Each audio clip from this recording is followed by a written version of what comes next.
Students, आज हम topic पढ़ रहे हैं थ्री किंगडम क्लासिफिकेशन सिस्टम। तीन ग्रुप्स बनाए गए हैं अब ऑर्गेनिज्म के। थ्री तीन हो गए, हमें पता है तीन ग्रुप। और किंगडम मीन ग्रुपिंग हमने आपको पहले भी बताया है कि जो सबसे बड़ा ग्रुप है ऑर्गेनिज्म का उसको हम किंगडम कहते हैं।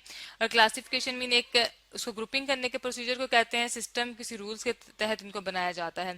अब इनको हम जान चुके हैं कि थ्री किंगडम क्लासिफिकेशन जाहिर बात है किसी न किसी रूल पे बेस करता होगा। फर्स्ट ऑफ ऑल एक साइंटिस्ट आए जिनका नाम था अर्नेस्ट हैकल, जिन्होंने हमें ये कॉन्सेप्ट पेश किया कि अब जो है हमें एक तीन ग्रुप्स बना लेने चाहिए। दो ग्रुप्स में कुछ ऐसे ऑर्गेनिज्म है जो फॉल नहीं करते। अब हम एक एग्जांपल ले लेते हैं। जैसा कि हमने पहले भी देखा था कि जो टू किंगडम क्लासिफिकेशन सिस्टम था वो रिजेक्ट हो गया था। किस बेस पर रिजेक्ट हुआ था? क्योंकि उस वक्त यूग्लिना डिस्कवर हो गया था।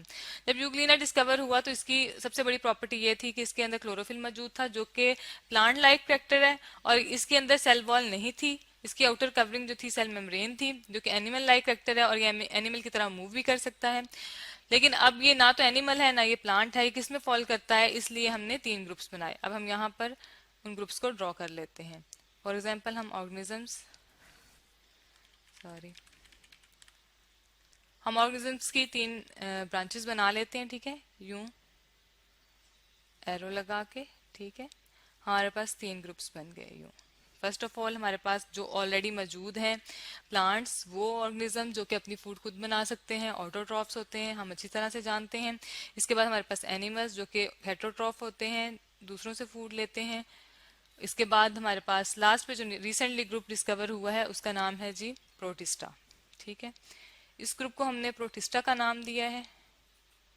प्रोटिस्टा में हमारे पास कौन से पाए जाते हैं? यूग्लिना पाया गया है। इसको हमने रखते हैं, हम यहाँ इसकी एग्जांपल लिख लेते हैं। ठीक है, यूग्लिना इसमें आ जाएगा जी, सॉरी यूग्लिना।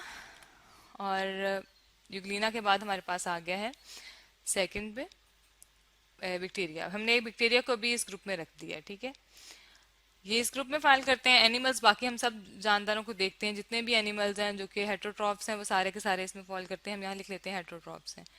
ठीक है, हेटरोट्रॉफ्स। और जो प्लांट्स हैं वो ऑटोट्रॉफ्स हैं, इनकी कैरेक्टरिस्टिक्स हैं। ठीक है, ऑटोट्रॉफ।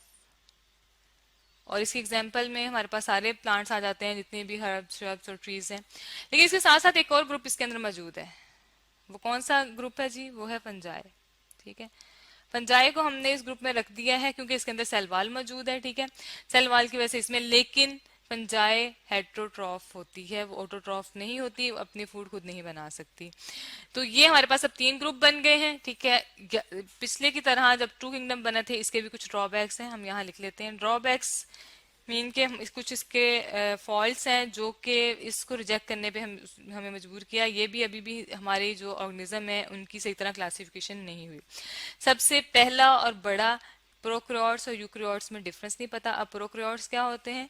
प्रोकैरियोट्स वो ऑर्गेनिज्म होते हैं जिनका यहाँ हम सेल ड्रॉ कर लेते हैं, जिनका सेल बहुत सिंपल होता है और उसके दरमियान में हमारे पास सिंपल न्यूक्लियस पाया जाता है, सॉरी न्यूक्लियाइड एक डीएनए पाया जाता है, और इसके अंदर कवरिंग नहीं होती, न्यूक्लियस नहीं होता। ठीक है, इसके अंदर न्यूक्लियस एब्सेंट है। तो इसकी एग्जांपल जो है बहुत सिंपल है, बहुत इजी है, हम सब जानते हैं, बैक्टीरिया है। सबसे सिंपलेस्ट सेल जो होता है वो बैक्टीरिया का होता है। ये हमारे पास बैक्टीरियल सेल है। तो ये हमने कहाँ रख दिया? यूग्लिना में, जो कि एक यूकैरियोटिक सेल है। ठीक है, जो हमारे पास ये यूग्लिना है यहाँ हम लिख लेते हैं ये हमारे पास एक यूकैरियोटिक सेल है। यूकैरियोटिक सेल है। यूकैरियोट्स क्या होते हैं? जिनके अंदर ट्रू न्यूक्लियस पाया जाता है। आप देख सकते हैं ये पूरा एक कंप्लीट सेल है, इसके अंदर न्यूक्लियस भी प्रेजेंट है और बाकी ऑर्गेनेल्स भी मौजूद हैं, जिस तरह क्लोरोफिल है, क्लोरोप्लास्ट भी मौजूद है। तो यूकैरियोट सेल है ये। ठीक है, तो ये यूकैरियोट प्रोकैरियोट दोनों हमने एक ग्रुप में रख दी हैं, इसमें डिफरेंस नहीं हमें पता चल सका। दूसरी बात ये कि हमारे पास जो फंजाई है वो प्लांट्स में फॉल नहीं करती, उसके पास सिर्फ सेल वॉल मौजूद है, लेकिन उसका एक और कैरेक्टरिस्टिक्स है जो कि हम ब्रैकेट में लिख लेते हैं कि वो हेटरोट्रॉफ है, वो अपनी फूड खुद नहीं बना सकती। और हमारे पास, हमने ये बात पहले भी बताई है कि हमारे पास जो ग्रुप होता है प्लांट्स का, जो ग्रुप है वो ग्रुप है जो अपनी फूड खुद बना सकते हैं। ठीक है, उनके पास वो मौजूद होता है ग्रीन कलर का मैटर। इनके पास ग्रीन कलर का मैटर नहीं है, ये हेटरोट्रॉफ्स है, लेकिन इनके पास जो कैरेक्टरिस्टिक्स है इनका वो ये है, यहाँ हम लिख लेते हैं कि इनके पास क्या है? इनके पास सेल वॉल है। ठीक है, सेल वॉल है, इसकी बेस पे हमने इस ग्रुप में रख दिया, लेकिन ये भी हेटेरोट्रॉफ होने की वजह से अब ये इसमें फॉल नहीं करता।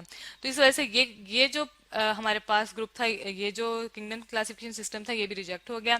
तो आज हमने 3 किंगडम क्लासिफिकेशन सिस्टम के बारे में पढ़ा है, जिसमें हमने ऑर्गेनिज्म को 3 ग्रुप्स में डिवाइड किया था, प्लांट्स, एनिमल्स और प्रोटिस्टा।